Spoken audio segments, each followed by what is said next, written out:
విశాఖ జిల్లా పశ్చిమ నియోజకవర్గం 89 వార్డులో అడారి ఆనందకుమార్ ఎన్నికల ప్రచారం నిర్వహించారు. వచ్చే ఎన్నికల్లో వైసీపీ విజయం తప్పదమంటూ ధీమా వ్యక్తం చేశారు. ఈ ప్రాంత ప్రజలకు రైల్వే సమస్యలు ఎదుర్కొంటున్నారు. త్వరలోనే సమస్యను పరిష్కరిస్తారని కాలనీ వాసులకు హామీ ఇచ్చారు. చంద్రబాబు మేనిఫెస్టోను ప్రజలు నమ్మట్లేదన్నారు. ప్రతి ఇంటికి సంక్షేమ పథకాలు అందుతున్నాయని, తప్పకుండా జగన్ కోటేస్తామని ప్రజలు తెలుపుతున్నారు. 89లో ఇక్కడ డోర్ టు డోర్ ప్రచారం చేయడం జరుగుతుంది.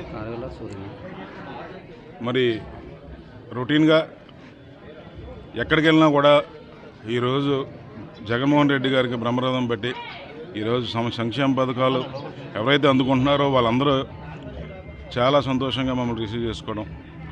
మరి ఏదైతే కొత్తగా టీడీపీ వాళ్ళు మేనిఫెస్టో రిలీజ్ చేశారో ఆ మేనిఫెస్టో రిలీజ్ చేసిన తర్వాత అందరూ కూడా ఉద్యోగస్తులు, middle class and above middle class people అందరూ కూడా ఈరోజు నాడు మొన్నటి వరకు ఒక వియత్నాం అవుద్ది, ఒక శ్రీలంక అవుతుంది అని చెప్పి మాట్లాడిన వ్యక్తి ఈరోజు జగన్మోహన్ రెడ్డి గారు ఏదైతే కొత్తగా పెట్టిన మేనిఫెస్టో 2024 ఇప్పుడు ఈ ఎలక్షన్లో రిలీజ్ చేసిన మేనిఫెస్టో ఏదైతే ఉందో దానికంటే 4-5 ఆర్థిక భారంతో రాష్ట్రం మీద పడే అవకాశం ఉంది. మొన్నటి వరకు ఇలా మాట్లాడిన వ్యక్తి ఈరోజు ఎలక్షన్ కోసం చేస్తున్నాడంటే కేవలం జనాలను మోసం చేయడానికే తప్ప ఇంకోటి కాదని చెప్పి ప్రజలు కూడా ఈరోజు అందరూ ఉద్యోగస్తులు కానీ లేకపోతే మిడిల్ క్లాస్ పీపుల్ అందరూ కూడా ఈరోజు గ్రహించారు. తప్పకుండా ఈరోజు ప్రతి ఒక్కరు కూడా జగన్మోహన్ రెడ్డి గారు విజనరీ అనేది పూర్తిగా అర్థమైంది.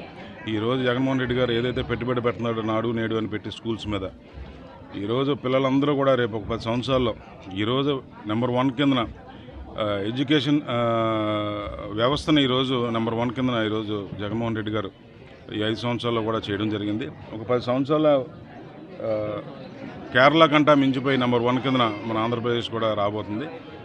తప్పకుండా జగన్మోహన్ రెడ్డి గారు ఏదైతే చేస్తున్నారో అదంతా ప్రజలందరూ నమ్మారు.